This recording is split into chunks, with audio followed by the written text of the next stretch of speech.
Segunda parte. Un mundo de historias.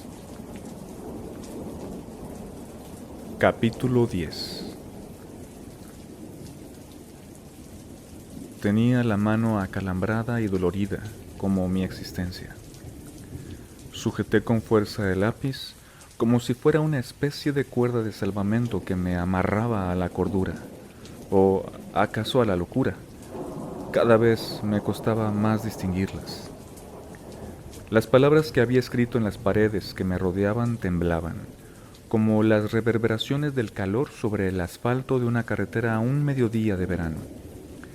A veces veía el hospital como un universo completo en sí mismo, en que todos éramos pequeños planetas mantenidos en su sitio por fuerzas gravitacionales invisibles y que nos movíamos por el espacio trazando nuestra propia órbita, aunque interdependientes, relacionados unos con otros, aunque separados.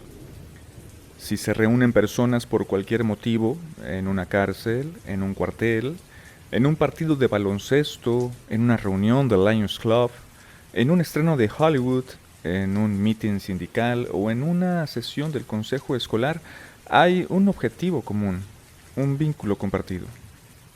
Pero eso no era tan cierto para nosotros, porque el único lazo real que nos unía era un singular deseo de ser distintos a lo que éramos, y para muchos de nosotros ese era un sueño que parecía inalcanzable. Y supongo que para los que el hospital se había tragado hacía años, ni siquiera era una preferencia. A muchos de nosotros nos asustaba el mundo exterior y los misterios que contenía, tanto que estábamos dispuestos a correr el riesgo de cualquier peligro que acechara entre las paredes del hospital. Todos éramos islas, con nuestras propias historias, juntas en un sitio que se volvía con rapidez cada vez más inseguro. Negro Grande me dijo una vez, mientras estábamos tranquilamente en un pasillo durante uno de los muchos momentos en que no había nada que hacer salvo esperar a que pasara algo, aunque rara vez pasaba, que los hijos adolescentes de las personas que trabajaban en el hospital y vivían en sus terrenos tenían un método para sus citas del sábado por la noche. Bajaban a pie al campus de la universidad cercana para que los recogieran o los dejaran. Y cuando les preguntaban, decían que sus padres trabajaban ahí, pero señalaban la universidad, no colina arriba, donde todos pasábamos nuestros días y nuestras noches. Nuestra locura era su estigma. Era como si temieran contagiarse de nuestras enfermedades. Eso me parecía razonable. ¿Quién querría ser como nosotros? ¿Quién querría estar asociado con nuestro mundo? La respuesta a eso era escalofriante. Una persona. El ángel. Inspiré hondo y exhalé, dejando que el aire me silbara entre los dientes. No me había permitido pensar en él desde hacía años. Miré lo que había escrito y comprendí que no podría contar todas esas historias sin explicar también la suya, y eso me puso muy nervioso. Un viejo desasosiego y un antiguo temor se apoderaron de mí. Y entonces él entró en la habitación. No como un vecino o un amigo, ni siquiera como un convidado de piedra, sino como un fantasma. No se abrió la puerta, no se ofreció ningún asiento, no hubo presentaciones. Pero aún así estaba ahí. Me volví, primero a un lado y después a otro, para intentar distinguirlo del aire que me rodeaba, pero no pude. Era del color del viento. Unas voces que no había oído en muchos meses, voces que se habían acallado en mi interior, empezaron de pronto a gritar advertencias que me resonaban en la cabeza, pero era como si su mensaje estuviera en un idioma extranjero. Ya no sabía cómo escuchar. Tuve la sensación horrible de que algo inaprensible pero crucial se había descompuesto de repente y que el peligro estaba muy cerca, tan cerca que podía notar su aliento en la nuca. Se produjo un silencio momentáneo en el despacho. El sonido de un teclado llegó de repente a través de la puerta cerrada. En algún sitio del edificio de administración, un paciente angustiado soltó un alarido largo y lastimero, pero se desvaneció como el ladrido de un perro lejano. Peter el bombero se situó en el borde de la silla, del mismo modo que un niño ansioso que sabe la respuesta a una pregunta del profesor. Correcto, asintió Lucy Jones en voz baja. Esas palabras solo parecieron infundir vigor al silencio.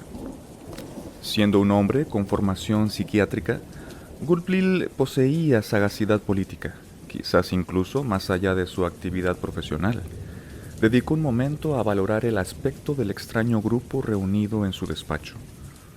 Como muchos médicos de la psique, tenía una habilidad asombrosa para examinar el momento con distanciamiento emocional, casi como si estuviera en una torre de vigilancia observando un patio.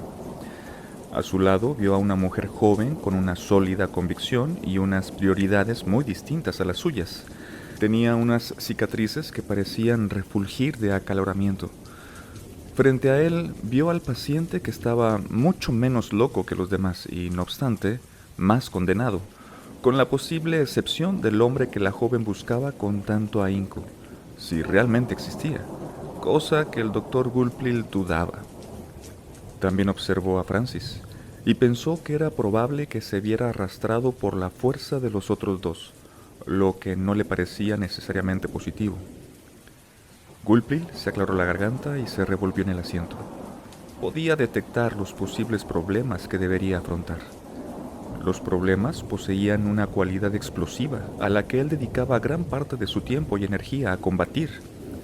No era que disfrutara especialmente de su trabajo de director psiquiátrico del hospital, pero procedía de una tradición de deber, unida a un compromiso casi religioso con el trabajo constante, y trabajar para el Estado reunía muchas virtudes que él consideraba primordiales, como una paga semanal regular y las prestaciones que la acompañaban, y carecía del riesgo que suponía abrir su propia consulta y esperar que una cantidad suficiente de neuróticos locales empezaran a pedirle hora.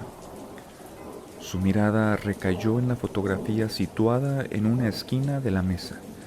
Era un retrato de estudio de su mujer y sus dos hijos, un niño en edad escolar y una chica que acababa de cumplir los 14. Tomada hacía menos de un año, mostraba el cabello de su hija cayendo en grandes ondas negras sobre los hombros hasta llegar a la cintura. Se trataba de un signo tradicional de belleza para su gente, por muy lejos que viviera de su país natal. Cuando era pequeña, a menudo se sentaba para que su madre le pasara el cepillo por la reluciente cabellera negra. Esos momentos habían desaparecido. Una semana atrás, en un arranque de rebelión, su hija fue a escondidas a la peluquería y se cortó el pelo a lo paje, con lo que desafiaba a la vez la tradición familiar y el estilo predominante ese año. Su mujer había llorado sin parar 2 días, y él se había visto obligado a soltarle un severo sermón, ignorado en su mayor parte, e imponerle un castigo que consistió en prohibirle todas las actividades extraescolares durante 2 meses y en limitarle el uso del teléfono, lo que provocó un airado estallido de lágrimas y un juramento que le sorprendió que conociera. Sobresaltado, se percató de que las 4 víctimas de las fotografías que Lucy Jones le había enseñado llevaban el pelo corto, a lo paje, y que eran muy delgadas, casi como si asumieran su feminidad de mala gana. Su hija era así, llena de ángulos y líneas huesudas, mientras que las curvas solo se insinuaban. Apretó los labios al considerar ese detalle. También sabía que su hija se oponía a sus intentos de limitarle los movimientos por los terrenos del hospital. Eso le llevó a morderse el labio inferior. El miedo se reprendió al punto. No era cosa de los psiquiatras, sino de los pacientes. El miedo era irracional y se instalaba como un parásito en lo desconocido. Su profesión se basaba en el conocimiento y en el estudio, y en su aplicación constante a toda clase de situaciones. Intentó tranquilizarse, pero le costó lo suyo. Señorita Jones, dijo al cabo, ¿qué propone exactamente? Lucy inspiró hondo antes de contestar, de modo que pudo ordenar sus pensamientos con la rapidez de una ametralladora. Lo que propongo es descubrir al hombre que creo ha cometido estos crímenes.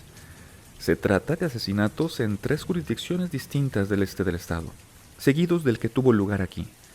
Creo que el asesino sigue libre, a pesar de la detención que se efectuó. Lo que necesitaré para demostrarlo es acceso a los expedientes de sus pacientes y libertad para efectuar interrogatorios. Además, prosiguió, y fue entonces cuando la primera duda le asomó a la voz, necesitaré que alguien intente descubrirlo desde dentro. Dirigió la mirada a Francis, porque creo que ha previsto mi llegada, y también creo que su conducta, cuando sepa que estoy tras su rastro, cambiará. Necesitaré a alguien que pueda detectar eso. ¿A qué se refiere con que la ha previsto?, quiso saber Tomapastillas. Creo que la persona que mató a la joven enfermera lo hizo de ese modo porque sabía 2 cosas, que podrían culpar con facilidad a otra persona, en este caso ese tal Larguirucho, y que aún así alguien como yo vendría a buscarlo. ¿Perdón? Tenía que saber que quienes investigamos sus crímenes vendríamos aquí. Esta revelación provocó otro breve silencio en la habitación. Lucy fijó los ojos en Francis y Peter para examinarlos con una mirada distante. Pensó que podría haber encontrado ayudantes mucho peores, aunque le preocupaba la volatilidad de uno y la fragilidad del otro. También miró a los hermanos Moses, apostados al otro lado de la habitación. Supuso que también podría incorporarlos a su plan, aunque no estaba segura de poder controlarlos tan bien como a los pacientes. Gulpil meneó la cabeza y habló. Creo que atribuye a este individuo, del que todavía no estoy seguro de su existencia, una sofisticación criminal que supera lo que razonablemente cabría esperar. Si quiere cometer un crimen que quede impune, ¿por qué invitas a alguien a buscarte? Con eso solo aumentas las posibilidades de ser capturado. Porque para él matar es solo una pequeña parte de la aventura. Por lo menos eso creo yo. No añadió nada más porque no quería que le preguntaran sobre los demás elementos de lo que había llamado la aventura. Francis fue consciente de que se había producido un momento de cierta profundidad. Notaba unas fuertes vibraciones en la habitación y por un instante tuvo la sensación de que le tiraban al agua profunda. Movió los pies sin darse cuenta, como un nadador entre las olas buscando el fondo. Sabía que Tomapastillas deseaba la presencia de la fiscal tanto como la del asesino. Por muy locos que estuvieran todos, el hospital seguía siendo una burocracia y dependía de un oficinista de baja categoría de la administración estatal. Nadie que deba su medio de vida a la chirriante maquinaria oficial desea algo que, de un modo u otro, acabara agitando el avispero. Francis vio cómo el médico se removía en su silla mientras intentaba imaginarse lo que podía convertirse en un espinoso matorral político. Si Lucy Jones tenía razón y Gulpil le negaba el acceso a las historias clínicas, se expondría a todo tipo de desastres en caso de que el asesino volviese a matar y llegase a oídos de la prensa. Francis sonrió. Le alegraba no estar en la piel del director. Mientras Gulpil consideraba la difícil encrucijada en que se encontraba, Francis miró a Peter el bombero.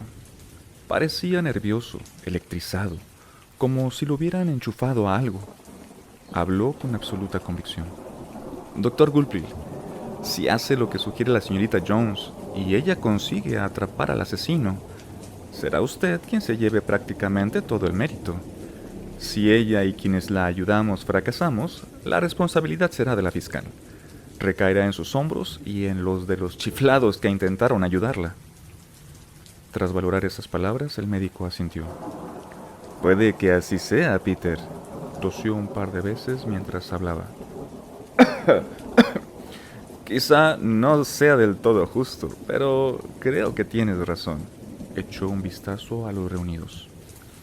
Esto es lo que voy a permitir, dijo por fin. Señorita Jones, tendrá acceso a las historias que necesite, siempre que se respete la confidencialidad de los pacientes. También podrá interrogar a las personas que considere sospechosas. Yo mismo o el señor Evans estaremos presentes en los interrogatorios. Es cuestión de justicia. Los pacientes, incluso aquellos sospechosos de cometer delitos, tienen sus derechos, y si alguno de ellos pone objeciones a que usted le interrogue, no le obligaré. O a la inversa, le aconsejaré la presencia de un abogado.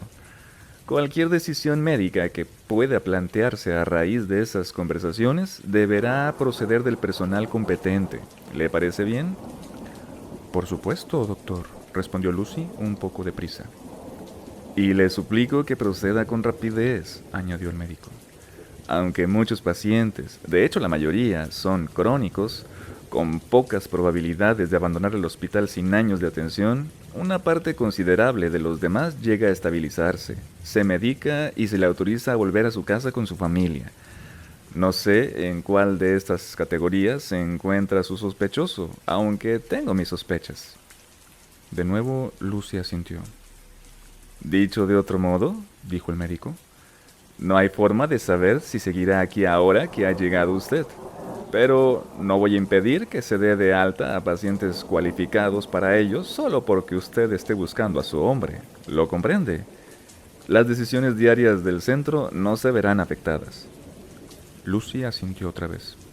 Y en cuanto a contar con la ayuda de otros pacientes en sus indagaciones, dijo tras dirigir una ceñuda mirada a Peter y Francis. Bueno, no puedo probarlo de modo oficial, incluso aunque le diese alguna utilidad. Pero puede hacer lo que quiera, informalmente, por supuesto. No se lo impediré. Sin embargo, no puedo conceder a estos pacientes ningún estatus especial ni ninguna autoridad, ¿comprende? Tampoco pueden alterar su tratamiento de ningún modo. Miró al bombero, hizo una pausa y observó a Francis. Estos dos señores tienen diferentes estatus como pacientes, explicó. Y las circunstancias que los trajeron aquí y los parámetros de su estancia también son distintos. Eso podría provocarle algunos problemas, si espera contar con su ayuda. Lucy hizo un gesto con la mano como para proceder a un comentario, pero se detuvo. Cuando por fin habló, lo hizo con una solemnidad que pareció cerrar el acuerdo. Por supuesto. Lo comprendo totalmente. Se produjo entonces otro breve silencio antes de que Lucy Jones prosiguiera. Huelga decir que el motivo de mi presencia aquí y lo que espero conseguir y cómo han de ser confidenciales. Desde luego. ¿Cree que me gustaría anunciar que un asesino anda suelto por el hospital?, replicó Goupil. Eso provocaría el pánico y en algunos casos podría frustrar años de tratamiento. Debe llevar su investigación con la mayor discreción, aunque me temo que habrá rumores y especulaciones. Su sola presencia lo suscitará. Hacer preguntas genera incertidumbre, es inevitable. Además, parte del personal tendrá que estar informado en mayor o menor medida. Me temo que también eso es inevitable y no sé cómo pueda afectar a sus indagaciones. Aún así, le deseo suerte. Y pondré también a su disposición una de las salas de terapia, cercana al escenario del crimen, para que efectúe los interrogatorios que considere necesarios. Solo tiene que avisarnos al señor Evans o a mí desde el puesto de enfermería antes de interrogar a nadie. ¿Le parece bien? Sí, asintió Lucy. Gracias, doctor. Comprendo su preocupación y me esforzaré por ser discreta. Hizo una pausa porque sabía que no pasaría demasiado tiempo antes de que todo el hospital, o por lo menos aquellos que mantuvieran cierto contacto con la realidad, supiera por qué estaba ahí. Y eso imprimía más urgencia a su trabajo. Aunque solo sea por comodidad, añadió, considero necesario instalarme en el hospital durante mis investigaciones. El médico lo consideró un momento y esbozó una fugaz sonrisita desagradable. Francis tuvo la impresión de que solo él la había visto. Claro, respondió. Hay una habitación libre en la residencia de enfermeras en prácticas. Francis se dio cuenta de que no era necesario que el médico mencionara quién había sido su anterior ocupante. Noticiero estaba en el pasillo del edificio Amherst cuando regresaron. Sonrió al verlos. Nuevo acuerdo sindical del profesorado de Holyoke, anunció. Springfield Union News, página B1. Hola, pajarillo, ¿qué estás haciendo? Los Sox jugarán contra los Yankees con dudas sobre el lanzador. Boston Globe, página D1. ¿Vas a ver al señor del mal? Te estaba buscando y no parecía muy contento. ¿Quién es tu amiga? Es muy bonita y me gustaría conocerla. Noticiero saludó con la mano y dirigió una sonrisa tímida a Lucy. A continuación, abrió el periódico que llevaba bajo el brazo y se marchó por el pasillo haciendo eses, con los ojos puestos en las palabras impresas, concentrado en memorizarlas. Pasó junto a un par de hombres, uno anciano y otro de mediana edad, vestidos con pijamas holgados del hospital, que no parecían haberse peinado en la última década. Ambos ocupaban la parte central del pasillo, a poca distancia entre sí, y hablaban en voz baja. Daba la impresión de que conversaban, hasta que se les miraba a los ojos y se veía que cada uno de ellos hablaba solo, ajeno a la presencia del otro. Francis pensó que las personas como ellos formaban parte del hospital tanto como los muebles, las paredes o las puertas. A Cleo le gustaba llamar catos a los catatónicos, palabra que para Francis era tan buena como cualquier otra. Vio a una mujer avanzar con brío por el pasillo y detenerse de golpe. Reiniciaba la marcha, paraba, caminaba, paraba, luego reía y seguía su camino arrastrando una larga bata rosa. No es precisamente un mundo perfecto, oyó decir a Peter. Lucy tenía los ojos algo desorbitados. ¿Sabe algo sobre la locura?, preguntó Peter. La fiscal negó con la cabeza. ¿No hay ninguna tía Marta o tío Fred locos en su familia? ¿Ningún extraño primo Timmy al que le guste torturar animalitos? ¿Vecinos, tal vez, que hablen solos o que crean que el presidente es un extraterrestre? Las preguntas de Peter parecieron relajar a Lucy, que sacudió la cabeza. Debo de tener suerte, comentó. Bueno, Pajarillo puede enseñarle todo lo que necesita saber sobre estar loco, respondió Peter con una risita. Es un experto, ¿no es así, Pajarillo? Francis no supo qué decir, así que se limitó a sentir.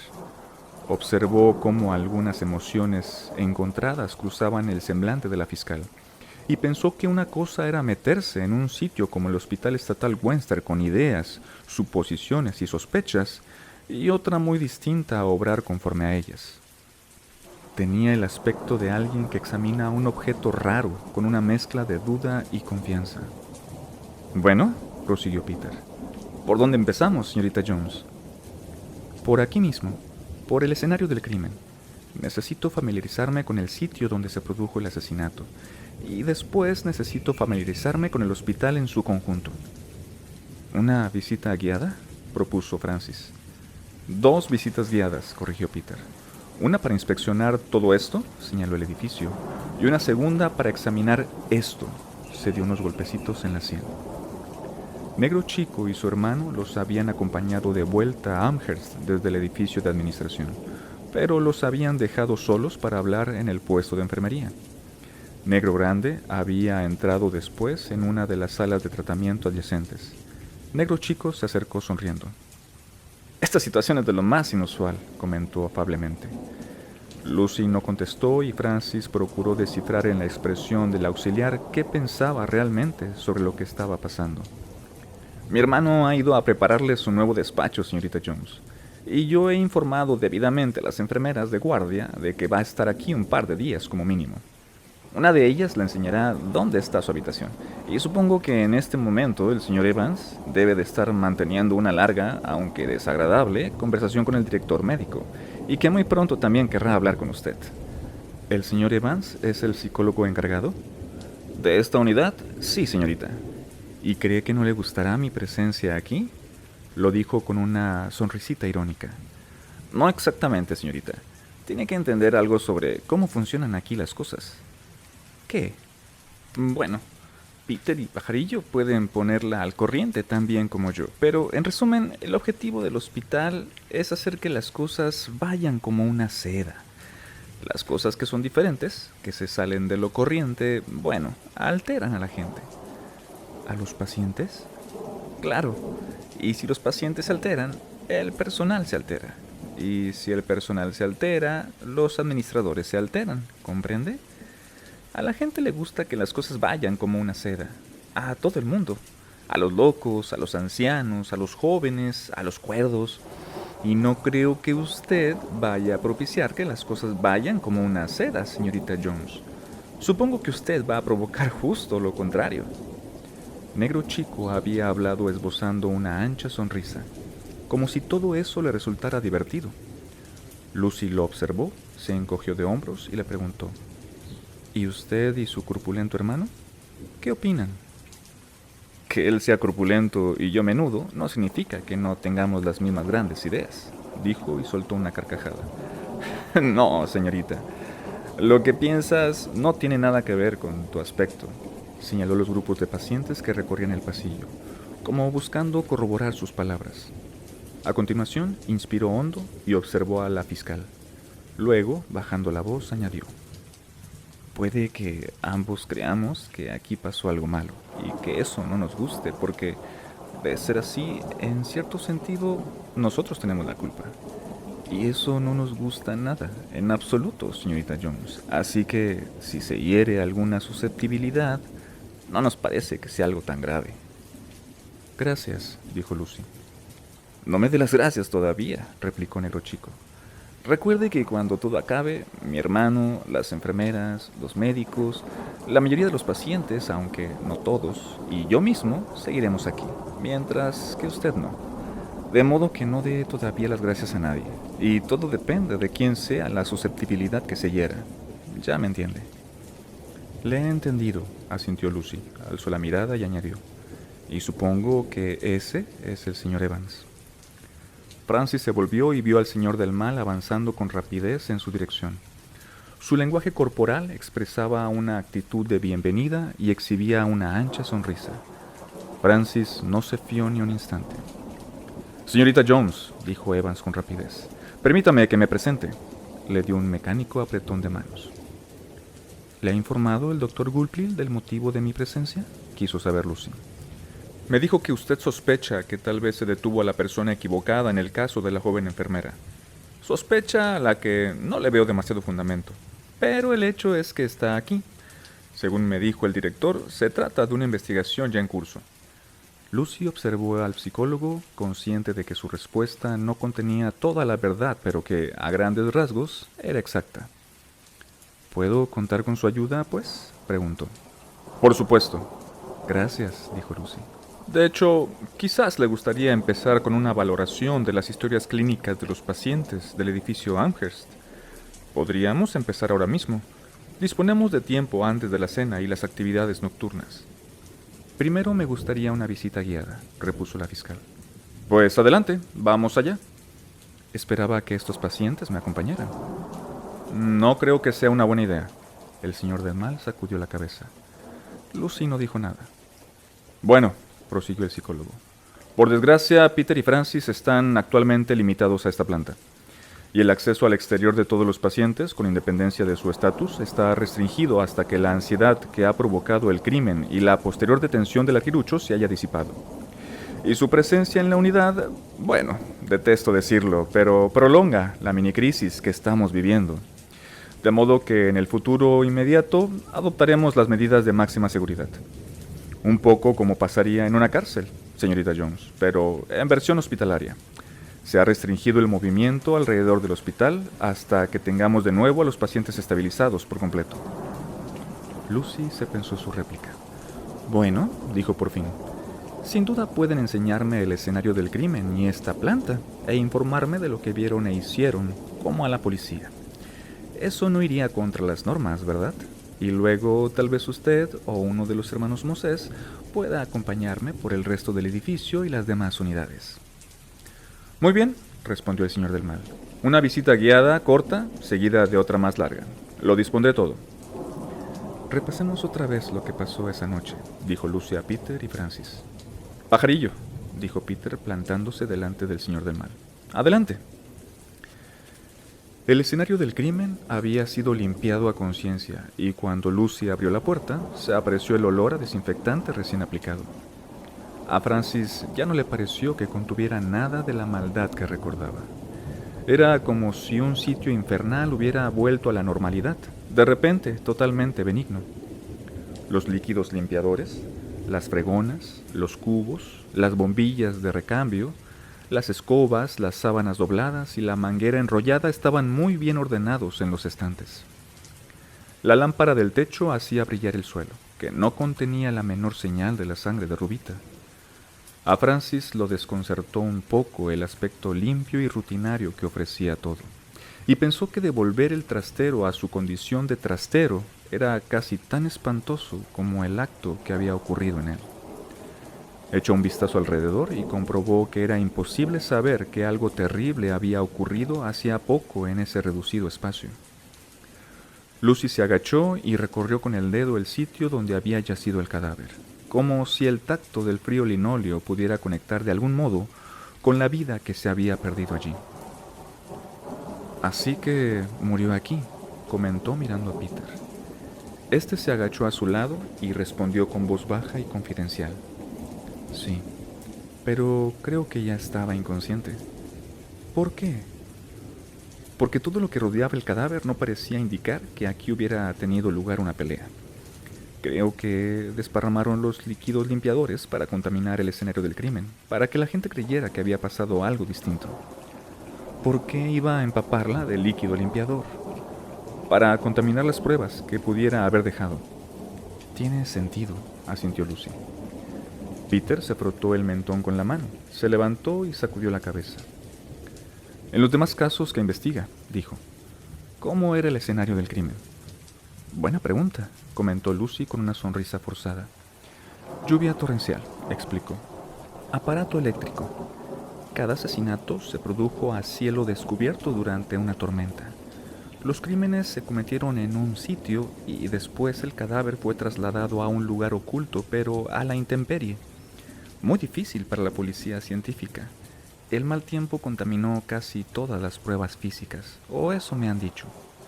Peter echó un vistazo al trastero y salió. Aquí creó su propia lluvia. Lucy lo siguió. Dirigió la mirada hacia el puesto de enfermería. De modo que sí hubo una pelea. Tuvo lugar ahí. Pero, ¿y el ruido?, objetó Lucy tras volver la cabeza a uno y otro lado. Francis había guardado silencio hasta ese momento. Peter lo interpeló. Explícaselo tú, pajarillo, pidió. Francis se ruborizó al verse de repente en un apuro, y lo primero que pensó fue que no tenía ni idea. Así que abrió la boca para decirlo, pero se detuvo. Pensó en la pregunta un instante, dedujo una respuesta y habló. Dos cosas, señorita Jones. La primera, todas las paredes están insonorizadas y todas las puertas son de acero, así que es difícil que el sonido pueda traspasarlas. Aquí en el hospital hay mucho ruido, pero suele ser apagado. Y más importante, ¿de qué serviría gritar pidiendo ayuda? En su cabeza oía un estruendo provocado por sus voces interiores que le gritaban: díselo, cuéntale cómo es. Díselo. La gente chilla sin cesar, prosiguió. Tiene pesadillas, tiene miedos, ve cosas o oye cosas o se limita a sentir cosas. Supongo que aquí todo el mundo está acostumbrado a los ruidos surgidos del nerviosismo. Así que si alguien gritara ¡socorro!, hizo una pausa. No sería distinto a las veces en que alguien chilla algo parecido. Si gritara ¡asesino!, o se limitara a chillar, no sería nada del otro mundo. Y nadie acude nunca, señorita Jones. Da igual el miedo que tengas y lo difícil que sea. Aquí tus pesadillas son cosa tuya. La fiscal lo observó y supo que el chico hablaba por experiencia. Le sonrió y vio que él se frotaba las manos, algo nervioso pero con ganas de ayudar. Pensó que en aquel hospital debía de haber toda clase de miedos. Se preguntó si los llegaría a conocer todos. Pareces tener una vena poética, Francis, dijo. Aún así, debe de ser difícil. Las voces, que habían permanecido tan calladas los últimos días, habían elevado el volumen hasta convertirse en un griterío que resonaba en la cabeza de Francis. Iría bien, comentó para callarlas, señorita Jones, que comprendiera que, aunque estamos juntos, estamos realmente solos. Más solos que en ningún otro sitio, supongo. Lo que de verdad quería decir era más solos que en ningún otro sitio del mundo. Lucy lo miró con atención y pensó que en el mundo exterior, cuando alguien pide ayuda, la persona que oye esa petición tiene el deber moral de actuar. Pero en aquel hospital todo el mundo gritaba todo el tiempo. Todo el mundo necesitaba ayuda todo el tiempo, y sin embargo ignoran estas llamadas, por muy desesperadas y sentidas que fueran, formaba parte de la rutina diaria del hospital. Se sobrepuso un poco a la claustrofobia que la invadió en ese instante. Se volvió hacia Peter, que tenía los brazos cruzados y una sonrisa en los labios. Creo que debería ver la habitación donde dormíamos cuando pasó todo esto, sugirió el bombero, y la guió por el pasillo, deteniéndose solo para señalarle los sitios donde se había encharcado la sangre. La policía supuso que las manchas de sangre eran el rastro que había dejado el larguirucho, explicó en voz baja, pero eran un caos, porque el idiota del guardia de seguridad las había pisado. Hasta resbaló en una y la extendió por todas partes. ¿Qué supuso usted?, preguntó Lucy. Que eran un rastro, desde luego, pero que conducía a él, no que lo hubiera dejado él. Tenía sangre en la pijama. El ángel lo había abrazado. ¿El ángel? Así es como lo llamó. El ángel que se acercó a su cama y le dijo que la encarnación del mal había sido destruida. ¿Cree que...? Lo que creo está bastante claro, señorita Jones. La fiscal estuvo de acuerdo. Observó la seguridad con que Peter la conducía por el pasillo. Peter abrió la puerta del dormitorio y entraron. Francis señaló dónde estaba su cama, lo mismo que el bombero. También le enseñaron la cama del larguirucho, a la que le habían quitado todo, incluido el colchón, de modo que solo quedaba el bastidor y el somier. También se habían llevado el arcón donde guardaba sus pocas ropas y objetos personales, de modo que el modesto espacio del larguirucho en el dormitorio parecía un mero armazón. Francis vio cómo Lucy observaba las distancias. Medía el espacio entre las camas, la ruta hacia la puerta que daba al lavabo contiguo. Por un momento le dio un poco de vergüenza mostrarle dónde vivían. En ese instante fue muy consciente de la poca intimidad que tenían y cuánta humanidad les habían arrebatado en esa abarrotada habitación, y se sintió bastante molesto al contemplar cómo la fiscal examinaba la habitación. Como siempre, varios hombres yacían en la cama mirando el techo. Uno mascullaba entre dientes, discutiendo consigo mismo. Otro se volvió para mirar a Lucy. Otros la ignoraron, perdidos en sus pensamientos. Pero Francis vio que Napoleón se levantaba y se dirigía hacia ellos presuroso. Se acercó a Lucy y, con una especie de floritura imperfecta, le hizo una reverencia. Tenemos muy pocas visitas del mundo exterior, afirmó. Sobre todo tan bonitas. Bienvenida. Gracias, contestó Lucy. ¿La están poniendo bien al corriente estos dos señores? Sí, hasta ahora han sido muy amables. Bueno, dijo Napoleón, que pareció algo decepcionado. Eso está bien. Pero si necesita cualquier cosa, por favor, no dude en pedírmela. Se palpó el atuendo hospitalario un momento. No sé dónde he puesto las tarjetas de visita. ¿Es usted estudiante de historia?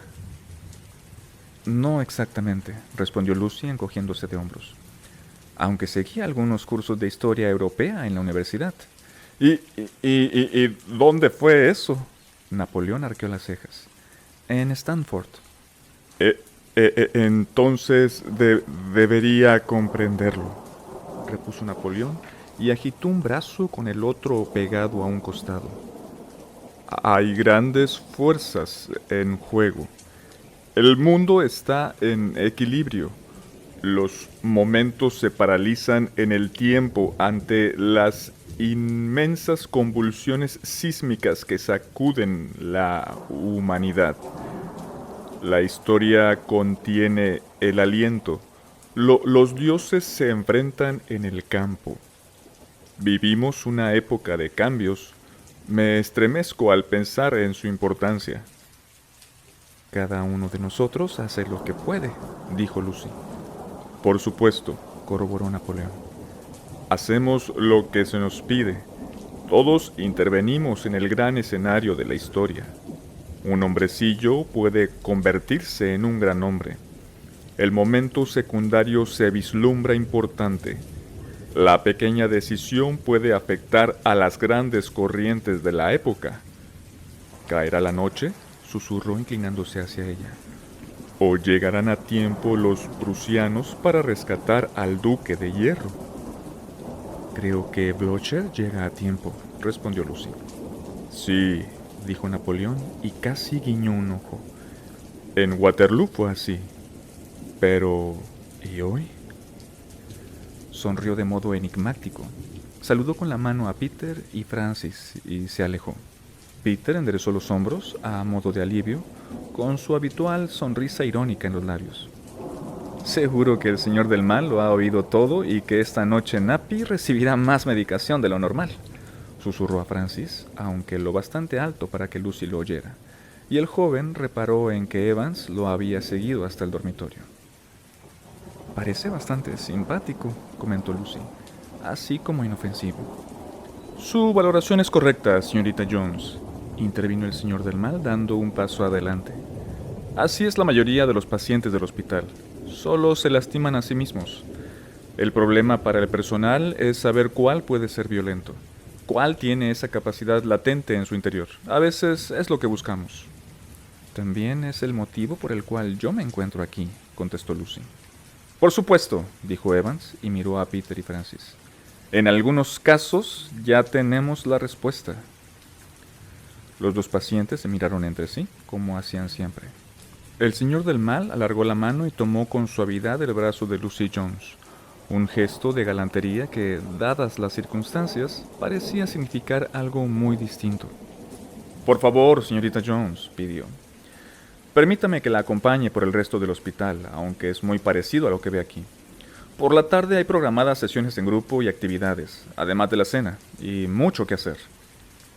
Por un instante pareció que Lucy iba a rehusar, pero finalmente contestó. Eso estaría bien. Antes de salir se volvió hacia Francis y Peter para decir. Me gustaría hacerles más preguntas después, o quizá mañana por la mañana. ¿Les parece bien? Ambos asintieron con la cabeza. No estoy seguro de que este par pueda ayudarla demasiado, soltó Evans meneando la cabeza. Puede que sí y puede que no, contestó Lucy. Eso está por ver. Pero hay algo seguro, señor Evans. ¿Qué? En este momento, son las únicas personas de las que no sospecho. A Francis le costó dormirse esa noche. Los ronquidos y gimoteos habituales que constituían los acordes nocturnos del dormitorio lo ponían nervioso. O por lo menos, eso pensaba hasta que se tumbó en la cama con los ojos puestos en el techo y se dio cuenta de que no era lo corriente de la noche lo que lo perturbaba, sino lo que había ocurrido durante el día. Sus voces interiores estaban tranquilas, pero llenas de preguntas, y no sabía si sería capaz de cumplir con su cometido. Nunca se había considerado la clase de persona que observa detalles, que capta el significado de palabras y acciones, como hacía Peter y también Lucy Jones. Tenía la impresión de que ambos controlaban sus ideas, algo a lo que él solo podía aspirar.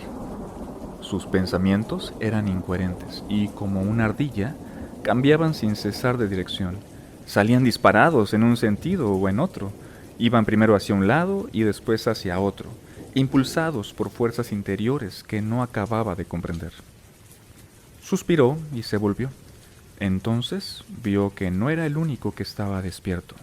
A unos metros de distancia, el bombero estaba sentado en la cama, con la espalda apoyada contra la pared y las rodillas dobladas para rodearlas con los brazos, mirando al frente. Francis vio que tenía la mirada puesta en las ventanas, más allá de los barrotes y del cristal blanquecino, para contemplar los tenues rayos de la luna y la penumbra de la noche. Quiso decir algo, pero se contuvo, porque imaginó que lo que impedía a Peter dormir esa noche era alguna corriente demasiado poderosa para interrumpirla.